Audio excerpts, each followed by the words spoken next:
Welcome to BitBoy Crypto, home of the BitSquad, the largest and greatest crypto community in all the interwebs. My name is Ben. Every day on this channel, I show you how to make money in crypto. If you like money in crypto, make sure to hit that subscribe button. I know what you're thinking. Why am I dressed up like this? You know, I'm asking myself the very same question right now. You ain't got a real cigar. It's not real. It's actually just paper. But I digress. Going to my sister's 21st birthday party tonight. We're doing a murder mystery birthday party. I feel like an idiot. But anyways, guys, I figured, you know what? Let me just come on here and make this video because you know what I've been thinking about a lot lately? Gangsters. Now, we think of gangsters. We think about Al Capone. We think about Tony Montana. Wasn't real, but think about John Gotti. We think about a lot of the biggest gangsters ever and the things that they did. But the fact is, the real gangsters are the financial cartel. Now, who am I talking about when I talk about the financial cartel? I talk about this a lot. I say this phrase a lot. And, you know, sometimes I forget the fact that a lot of people haven't followed us along on this journey for the entire time that we've been, you know, getting into kind of the depths of what really happens in the world of finance. So the financial cartel, this is made up of, now there are people behind this that I can't even really talk about, but it's made up of all the central banks in the world. 90% of them at least, they're owned by the same people, okay? Then you have the hedge funds, Blackrock. You've got politicians involved in all of this. You have everybody under the sun that is important basically is involved in the financial cartel when it comes to the financial infrastructure. Now, financial cartel is much more than just, digital currency group or just bankers or, just Andreessen Horowitz. The financial cartel has been dominating the stock market for years. The financial cartel has been dominating politics for years. How do they do this? Well, this is done through the media. That's why, you know, Digital Currency Group owns Coindesk, where we get all of our crypto information from. They don't own Cointelelie or Cointelegraph or Cointelegraph, as some of you guys may know it, but they definitely have strong pull because Cointelelie is basically a facilitator for the people in the power at the top. So they want to be in the club, so they're going to push the proper narratives. Now, if you didn't know, it was owned, Cointelegraph was started by a lot of Russian Bitcoin whales, and there's a lot of manipulation there. So they're definitely part of the financial cartel in a looser way. But when you have a lot, and you see this through politics, right? Like you see this, think about over the last few years, anyone in politics in the United States who has independent opinions, what are they made to look? They're made to look crazy by the narratives of the media.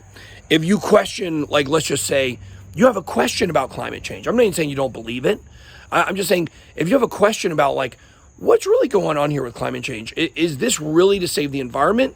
Or is this really to pad the pockets of the solar companies and the people behind the scenes? If you ask that question, you can't ask it without being called a climate change denier.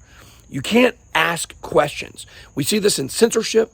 We see the techocracy, Google, Facebook, Apple. You guys saw what they did to Parler. You may disagree with their politics completely. I understand that. I know half of America or more does.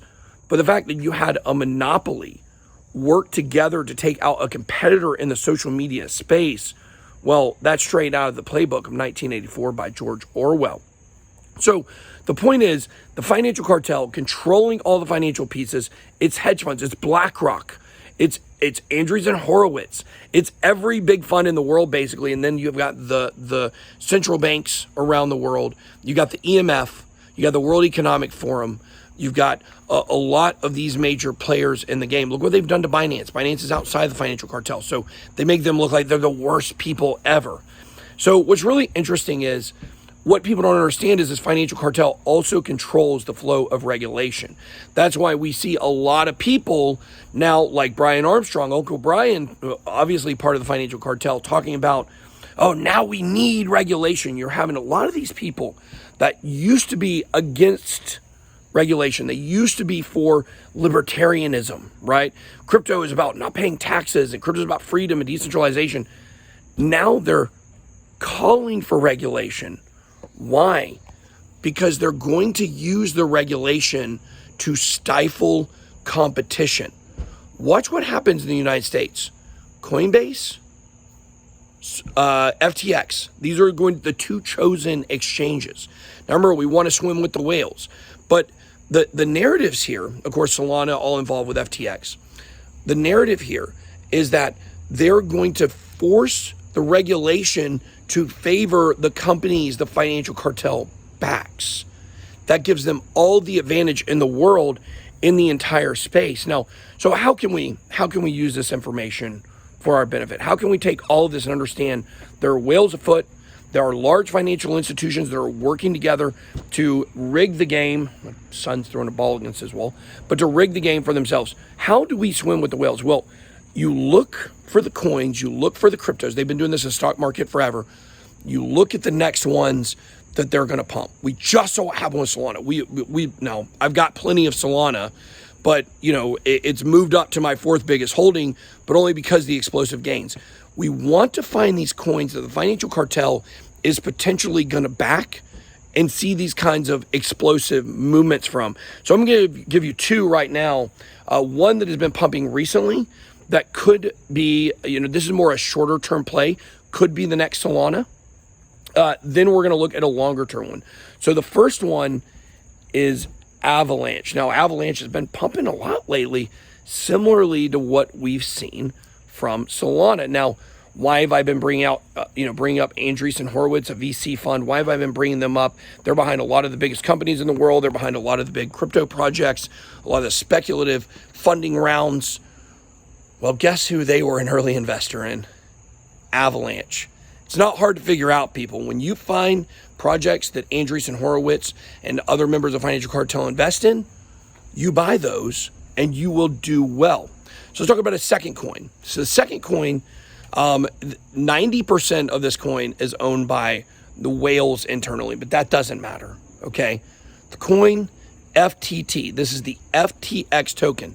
Now I'm going to give you my plan with FTX. Now, you got a lot of the manipulators that already are whales, already control a lot. So for me personally, I'm not buying FTX for the remainder of this bull run. Instead, I'm projecting out next year.